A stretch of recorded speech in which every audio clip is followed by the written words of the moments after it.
Grateful for the decision that everyone has made to be here this evening, and thankful for the great song leading and the inspirational hymns and the heartfelt prayers that have gone up unto the Lord. And we hope that we've all been moved and drawn closer to the Lord, and now we come to humbly bow ourselves before the Word of God, to humbly entreat it and to look within its pages in order that we might grow in our understanding and our knowledge of the Lord and in our strength, and help us to direct our lives as we traverse through this life. And as we go through life, it gives us a lot of challenges, and it gives us a lot of opportunities, and it also gives us a lot of decisions. How's that for a segue?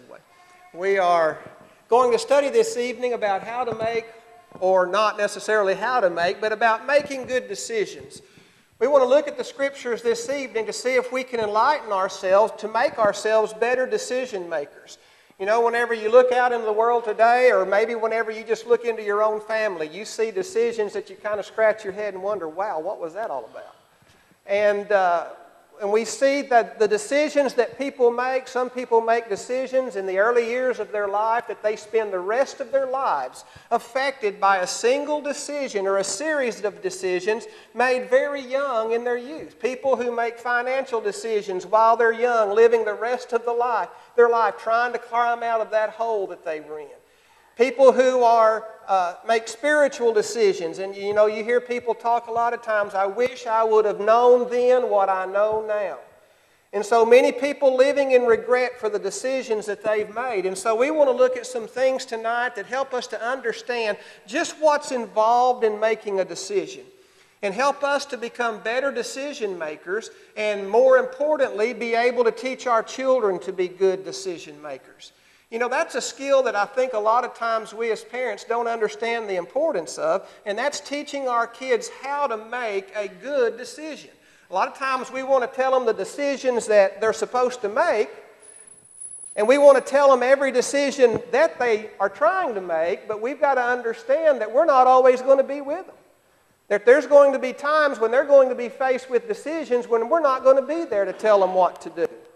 And then in those instances, we have to stand confident in the fact that we've not only told them what decisions to make, but we've given them the skill and the insight to help them make the decisions that they're going to make.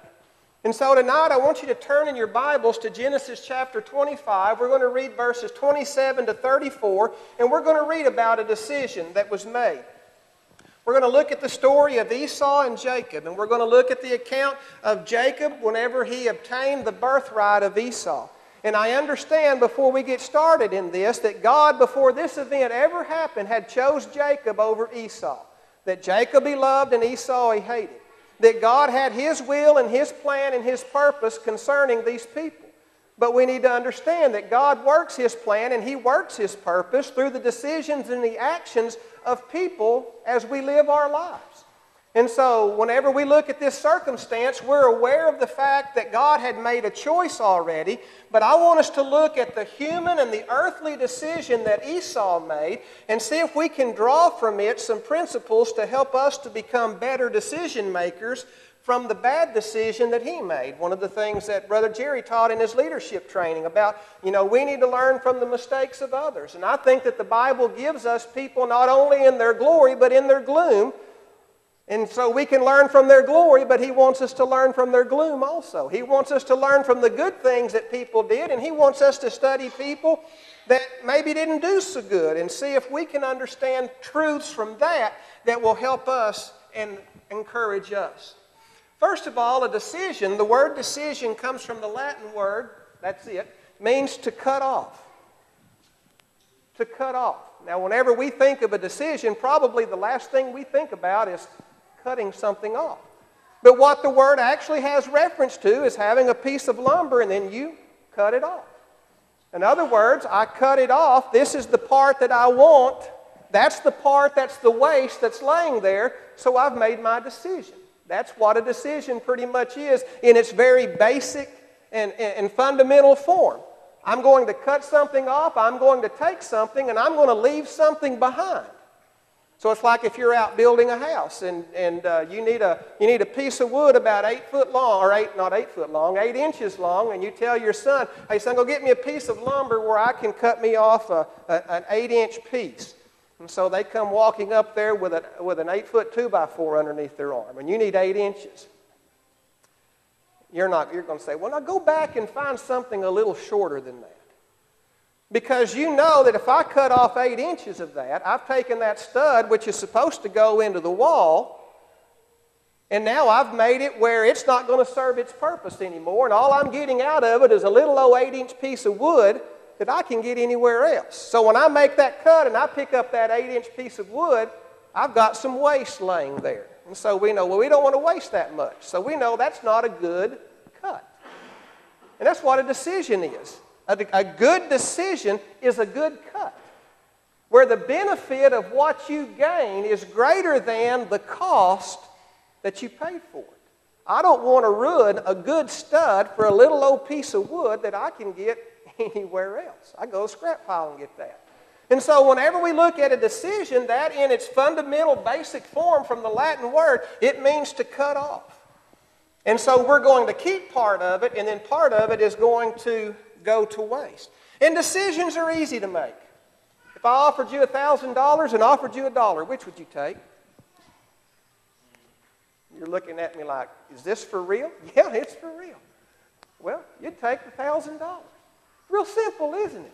Well, if decisions are so simple at their root and at their fundamental basis of it, why do we mess them up so much? Why do we mess them up so much? If they seem to be so simple. You don't cut an 8-inch piece of wood out of a 8-foot 2x4. You don't pick $1 over $1,000. You pick it. But still, even though the process seems so simple, we struggle with making good decisions. And so we want to try to understand, why is that? Why do we take something that's seemingly so simple and mess it up the way that we do? And the boys grew, and Esau was a cunning hunter and a man of the field, and Jacob was a plain man dwelling in tents. And Isaac loved Esau because he did eat of his venison, but Rebekah loved Jacob. And Jacob sawed pottage, and Esau came from the field, and he was faint. And Esau said to Jacob, feed me, I pray thee, with that same red pottage, for I am faint. Therefore was his name called Edom. And Jacob said, sell me this day thy birthright. And Esau said, behold, I'm at the point to die. And what profit shall this birthright do to me?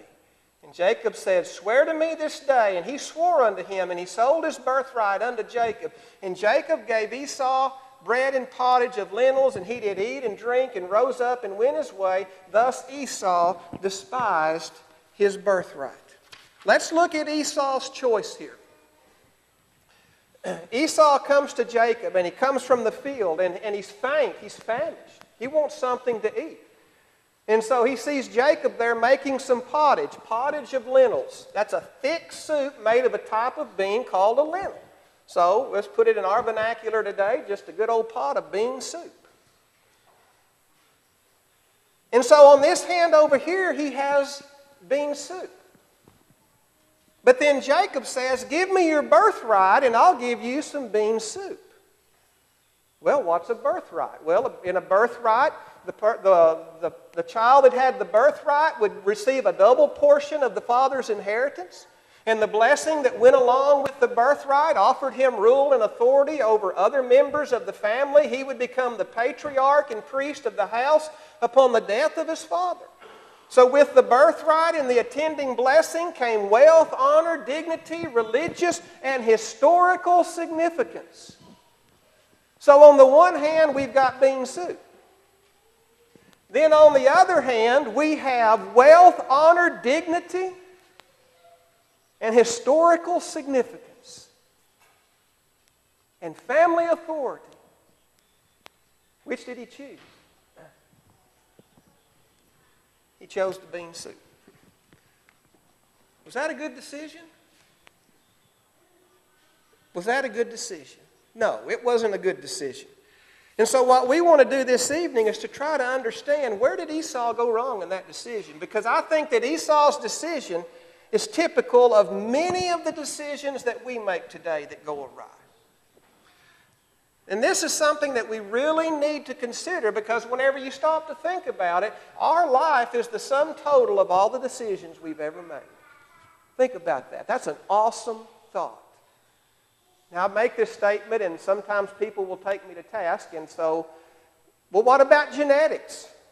Well, genetics are involved. I understand that we're born with genetic predispositions, and we have those things about us that we're just born with that we made no decision about and we had no choice.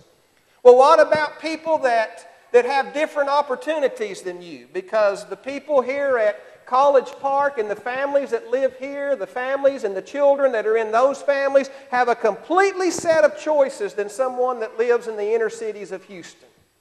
And I understand that. Your choices and my choices are different from all of the other choices maybe that other people might have in other places of the world. But regardless of our genetics and regardless of our choices, we still have the responsibility of making the right decision. Now, my options and your options, I'm sure, are better options than other people out there in the world that struggle in poverty and in different socioeconomic status.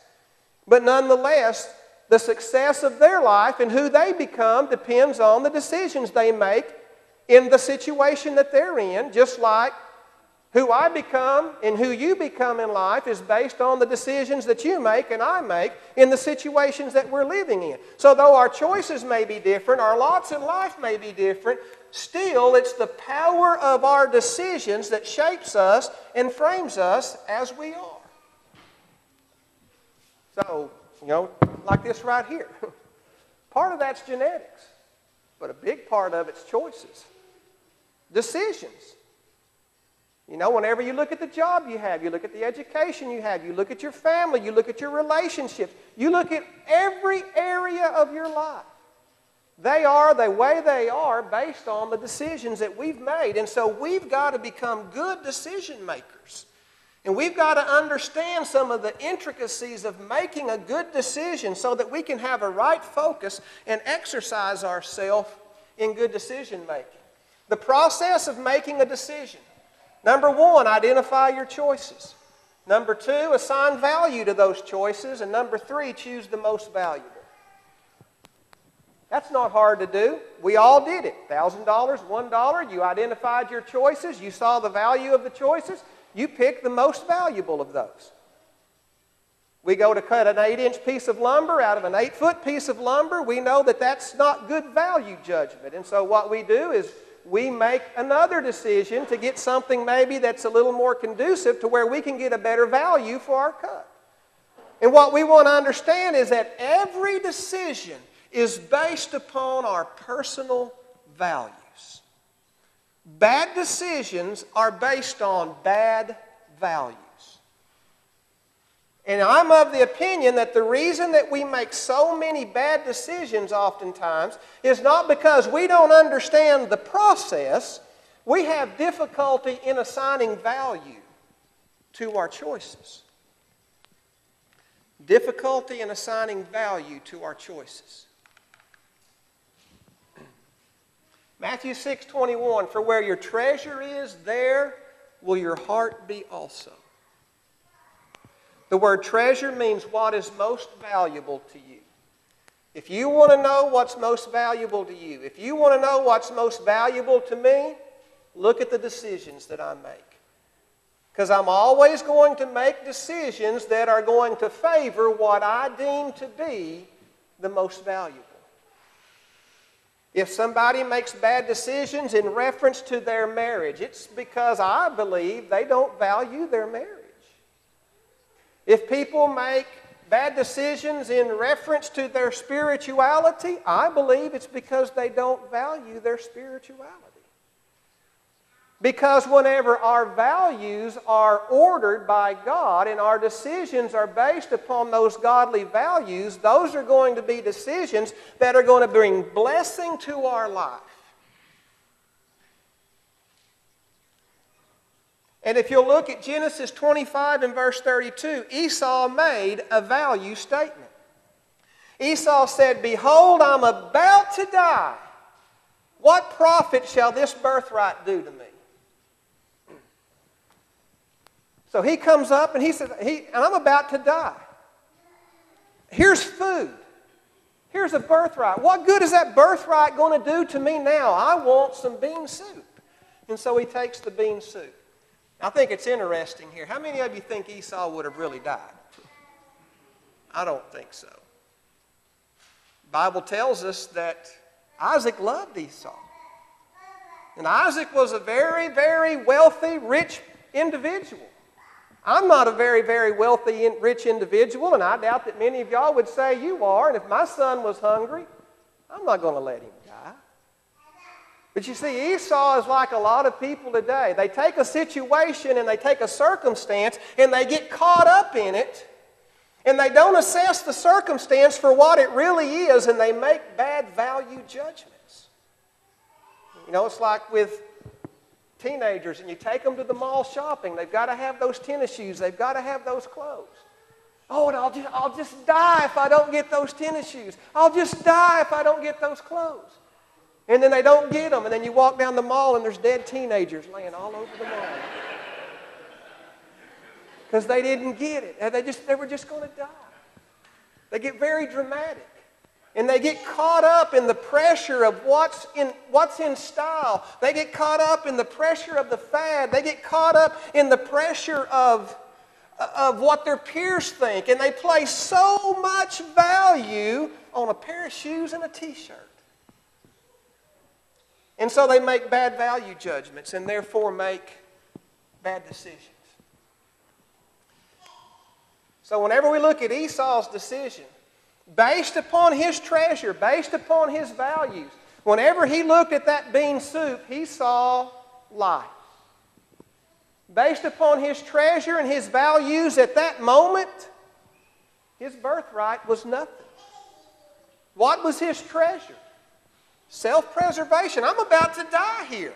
And so every value judgment that he was making at that moment was based upon what he thought was his imminent death. And so he assigned value, he assigned a greater value to that which was least important, and he assigned a lesser value to that which was of greater importance. His values were reversed. And to me, whenever we look at the decisions that we make that aren't good decisions, it's not a matter of the fact that we don't know how to make a decision, it's our values. Whenever we assign our value.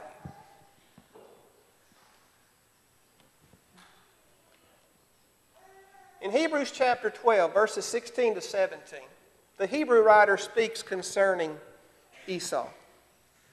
And he says, "Lest there be any fornicator or profane person as Esau, who for one morsel of meat sold his birthright." The word profane there means, it comes from a Greek word which means to walk on, like to walk over a threshold into a door, or something that is underfoot. The word profane is actually the opposite of the word sacred. The word sacred means that you can see the value in the sacred. Profane means that you don't see the value in it. Profane means that you take that which is important and treat it as if it's unimportant. That which is uncommon and treat it as if it was common. And that's what he did. His birthright. He couldn't understand the true value of it. He became profane, and he trampled that birthright underfoot for a bowl of bean soup. He was profane. And because he was profane, he sold away his wealth, his honor, his dignity, and his authority and historical significance for a bowl of bean soup.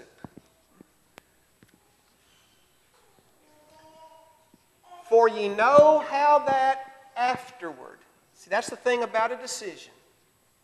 To every decision, there's always an afterward. And many people tonight are drinking alcohol. Many people tonight are taking drugs. Many people tonight are looking to the world to find forms of escape from their afterward. Because living your afterward and me living my afterward can be very torturous if we don't make the right decisions. And so whenever we're faced with decisions, we need to understand the gravity of them. We need to understand the consequences of them, which is another word for the afterward. And again, many people live their entire life pining over their afterward because of a decision that they made in the early years of their life. And especially you young people, it's important for you to understand that decisions that you make in this period of your life right now can affect and will affect and impact your life for the remainder of your days. For the remainder of your days. Decisions that you make at 16, 17, 18, and 19 will be decisions that you might be struggling with whenever you're 47, 48, 49, 50. And I know that that's hard for young people to understand sometimes. In fact, science has even come out and said that the reason that they can't look far enough ahead is because the frontal cortex of the brain isn't fully developed then. And that's why God has arranged it while you're still in the developmental stages of your life. The frontal cortex of your brain are your parents. They're the ones that are going to be reminding you, look ahead, understand what's ahead. And you're going to roll your eyes and you're going to say, I know, I understand. And then you're going to walk out the door and you're going to forget all about it. And they're going to have to remind you again. They're going to remind you again. I was that way, and all of us, those of us that are older, we're all recovering teenagers, and we know exactly what that's like. We've been down that road. We understand. But we have to assign value. In Genesis 26 and verse 36, whenever Isaac was giving the blessing to his children, and Esau wasn't getting the blessing that he wanted, he did what a lot of people do that make bad decisions. He didn't own his decision. He said to his father, Is it he rightly named Jacob? For he hath supplanted me these 2 times. He took away my birthright. He didn't take it away. You made the decision to sell it to him. But this is typical of people that make bad decisions. Somebody else always does it to them. They're victims. Esau's not a victim. He made a choice. And in the afterwards of his choice, he had to live with that. And so he says that Jacob took away my birthright. Jacob didn't take it away.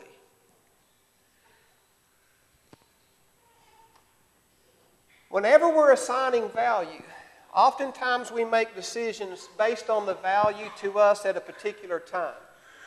When in fact, we need to make our decisions based on the value to us as it relates to the entirety of our life and eternity. We have to have forethought. We have to be able to look ahead and look at the value in the days ahead instead of the value within the moment. And that's important for us to understand. There's 2 ways to make value judgments. I make value judgments based on where I am right now, or I make value judgments based upon where I want to be ultimately. Again, as Brother Jerry's been teaching us in leadership, knowing what our destination is, knowing what our mission is, knowing what our purpose is. And again, whenever we're younger, we have to be reminded of that. And a lot of times when we're older, we have to be reminded of that also. But understand that what may seem like life to us today, in the grand scheme of things, may not be that important. But we'll sell out a whole lot in the future to have a little now. Proverbs 21 verse 5, the thoughts of the diligent tend only to plenteousness, but of everyone that is hasty, only want. Hasty, right now. What's important to me right now? Esau, what was important to him right now was bean soup. Got to have it. Right now, I'm about to die. He was hasty in his decision making. Didn't have forethought. Didn't understand the true value of his birthright. And such as it is with us today, oftentimes we get hasty in what we want out of life. And because of our hastiness, we make bad value judgments and we make bad decisions. You see it a lot of times with young couples that first get married. They'll go into tremendous, tremendous debt because they want to have a house and car just as good as mom and dad has. Well, mom and dad have that house and car because they made a series of decisions over the course of maybe about 25 to 30 years. But you want it right now, so we're going to make a bad financial decision because we want right now that realistically and has been modeled before us takes several years of discipline and good money management to have. It's the same thing in relationships. We get hasty in our relationships.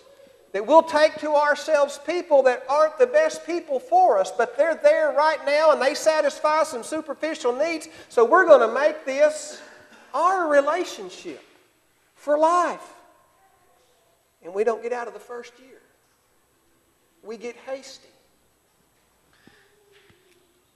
Making a good decision requires a long-term perspective and making value judgments based on a long-term perspective.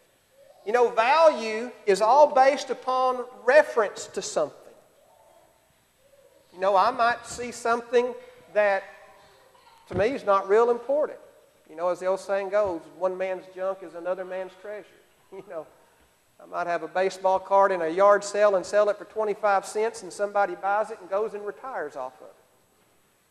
Because they could see a value that I don't see.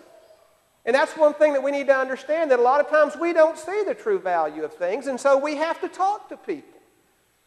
If I'm going to go buy a house and I want an understanding of the true value of it, I'm going to talk to somebody that's educated and knows something about the value of a house, or buy the value of a value of a car, or whatever decision. Well, that's the way it is in any decision that we make. Go to somebody that knows the true value of what you're dealing with in your choice and in your decision.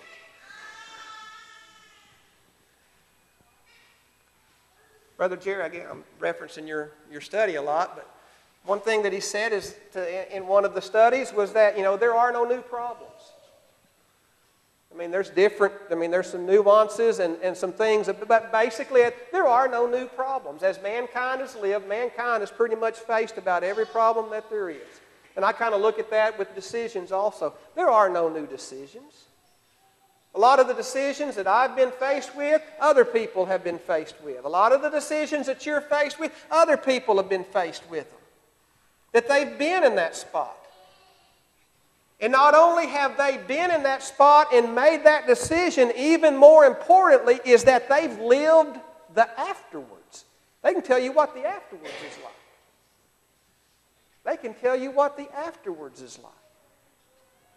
And so whenever we make decisions, we've got to be willing to listen to people and understand what they have to say to help us to properly assess the value of our choices. Satan's objective, capture a moment and create urgency and impatience that causes us to assess our choices incorrectly. Value to the moment is greater than the value to the lifetime. Satan wants to get us in a hurry. He wants to create urgency. You know, a lot of times whenever you're trying to be sold something, a salesman will try to put a little pressure on you, make it urgent, because they're trying to get a decision out of you. And I'm not offending any salesman if there's anyone in the audience, but we know how it is. And that's the way Satan works. He creates urgency. You know, whenever we look at Jesus being tempted in Matthew 4 and 11, in that temptation pretty much is implied the word now. Eat bread now. You can have it now. You've been fasting for 40 days. You can eat right now. Prove yourself now. I can give you rule and you can have glory now. To create an urgency in the moment that clouds our value judgment to make us make choices that are not good. I cringe every time I hear someone say to somebody that's a teenager, these are the happiest days of your life. like when they turn 18, it's downhill for the rest of their life. That really gives them something to look forward to, doesn't it? And a lot of kids have the mentality, I got to have my fun while I can. I've got to go sow my oats while I can. I'll worry about all of those things, but I'm worried about fun right now, because after I turn 18, it's all downhill from there. We don't need to feed them that lie, because those aren't the happiest times of your life. Those of us that have lived through our 40s and those going into the 50s, we highly recommend the 40s and 50s and 60s and 70s to you. I don't want to be a teenager again. I wish I had the energy of a teen, but I don't want to be a teenager again. It's not the happiest times of your life. You've got an opportunity to grow up and have a mortgage and insurance payments and car payments and kids and doctor bills, and it's a blast. I want you to understand that there is great gratification in growing older, and there's more joy in growing older than there is at being a teenager. But a lot of times we may make decisions as teenagers that will inhibit the joy of growing older. Protect your older years. Protect your years that are yet before you. Don't live in the moment. And always seek counsel. Where no counsel is, the people fall, but in the multitude of counselors, there's safety. If you got a big decision to make, seek counsel. Talk to somebody that's made that decision. If you're a young married couple and you've got decisions to make concerning your relationship, find an older married couple that look like they're happy, and there are those people out there. Talk to them. Talk to them. Find out about the decisions that you have to make. You're young in the faith. Find someone who is older in the faith, who is strong, who exhibits the type of strength that you value and you want to have when you grow older. Talk to them. Let them help you with the tough decisions that are going to provide for your spiritual growth in the future. The way of a fool is right in his own eyes, but he that hearkeneth unto counsel is wise.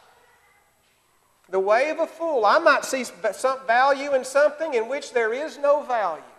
Or I may see not value in something in which there is value. I need somebody to help me sort these things out. Only by pride cometh contention, but with the well-advised is wisdom. Without counsel, purposes are disappointed, but in the multitude of counselors, they are established. There's a lot of people that have a lot to contribute to your decision-making and to my decision-making. And it's important that we understand that wisdom is out there, and we talk to them and let them help us to understand what the value of our choices are in order to help us to make the right decisions. Sometimes we don't really want it. We want to make our own decision because we're going to grow up and we're going to be independent. There's a lot of independent, sad people today that I'm sure, given the opportunity, would trade their independence for somebody that would have sat down with them and talked with them and counseled them and helped them with the decisions that they had to make. I know that all of us have stories of where we have received counsel and we have received advice that saved us from bad decisions that we were about to make. I never will forget, if you'll indulge the personal story, about some advice that I received from an uncle in a lawn chair underneath a mimosa tree out in front of my grandmother's house in Boonville, Arkansas. That advice that he gave to me then changed the course of my life. I probably wouldn't be up here tonight if it wasn't for that advice. He sat me down, and I was at a time in my life where he helped me to see what was really important and what was really valuable. And we all have stories like that where people have given us advice, but don't wait for an uncle just to say, hey, come on out here and let's have a talk. Go and ask. Go and ask and seek that wisdom. What's your decision? I want to give you a little puzzle here as we conclude the message. I want you to work for me for a month, 31 days. I'm going to offer you two ways to get paid. I'm going to pay you $1,000 a day for a month, or I'm going to pay you a penny on the very first day, but every day after that, we're going to double the value for a month. So over here on day 15, you're going to have $15,000.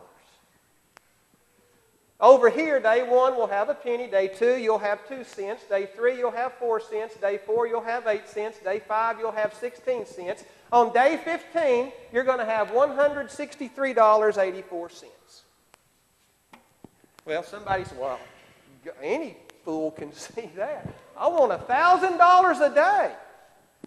And then there's this quiet person over here that said, I think I'll take the penny a day. And this guy's over here looking at this guy saying, you're crazy. Look at this. On the first day, I'm going to have $1,000 and you're only going to have a penny. 15 days within the month, I'm going to be riding in $15,000 and you're going to be sitting over there with chump change. This guy said, I think I'll stick with this. And so this guy right here at the beginning of the month, he grabs his $1,000 and he goes out and he hits the town and he's living high and he's having a bang-up time. And this guy right over here, he's sitting at home for the first 7 days of the month just with a handful of change.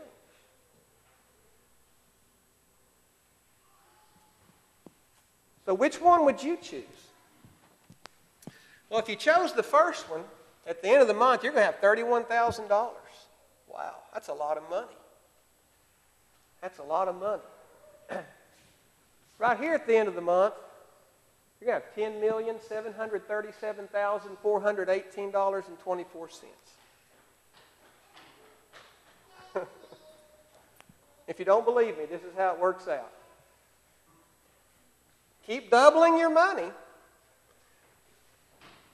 And whenever you keep doubling that money, what starts out as a little trickle at the end of the month, by the time you get towards the end of the month, you're doubling $335,000, $671,000, $1,342,000. If you chose the first one, you made a $10 million mistake. You know, the same God that created the mathematics of this problem is the same God that governs every aspect of our life. And something that I notice about God is that anytime He begins something, it doesn't just take off and go. It starts out slow and incremental and builds slowly until after a while it grows big. And that's the way it is with our life, is that we need to be careful to make the good decisions at the beginning. Oh, everybody else looks like they're having more fun. Everybody else looks like they're getting more out of life than I am. But wait to where those people get in their 30s, get in their 40s. I can tell you of classmates that in high school they had a whole lot more fun than me. And now, nearly 50 years old, they're still trying to get over that bottle. They're still trying to get over that bottle. So it's important that we understand the great blessing there is in making good, value-based, sound decisions, and how that they can build for us a life that will be a blessing and bring happiness and satisfaction to us, but more importantly than that, bring glory to God. Bring glory to God. Let every decision you make be a decision that's not about your happiness or my happiness and our success, but be about bringing glory to God. And again, there are people living that they're making mistakes bigger than $10 million.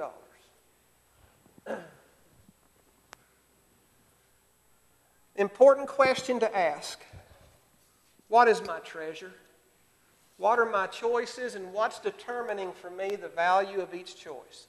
When it comes to making a decision, our thought process should be, now, who's going to get mad when I make this decision? What are people going to think of me when I make this decision? Our thought should be, what's the value of this choice as opposed to this choice? And which one of these choices are going to help me over there?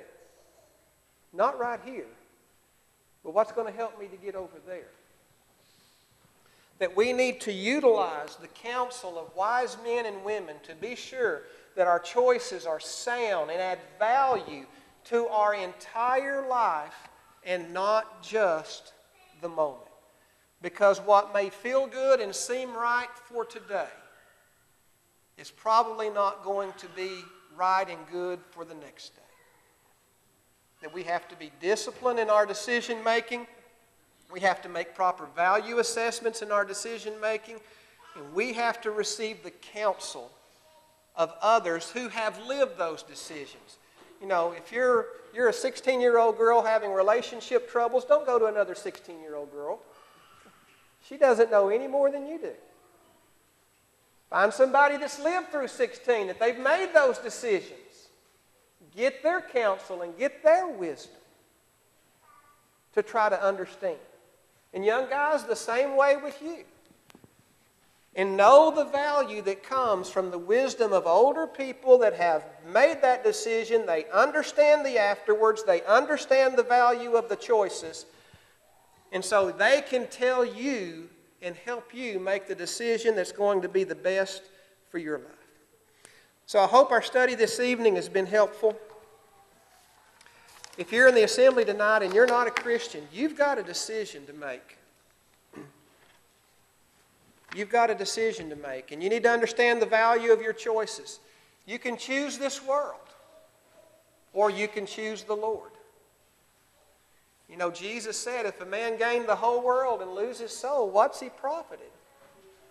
You know, today, right now, we may think, I would love to have everything in this world, but there's going to come a time when you're going to stand before the judge, and that decision that you made back then, you're going to be living your afterwards. And you don't want to do that. You don't want to do it then. Make the decision now that you're going to cut off the man of sin. You're going to cut off all of the iniquity and the guilt and the lifestyle that you've lived in. And you're going to choose to follow the Lord. And you wish to become a Christian through obedience to the gospel by baptism. Make that decision tonight. If you are here and you are a Christian, and maybe you're struggling with decisions, maybe you're living in the afterwards of a decision that has you drugged down by guilt and it's impeding your spiritual growth and your progress, and you desire the help and the counsel and the prayers of the congregation to get you through this time and to help you get back on the road to where you want to be and where God wants you to be, if we can help you also, we'd ask you to come to the front as we stand and sing the song selected.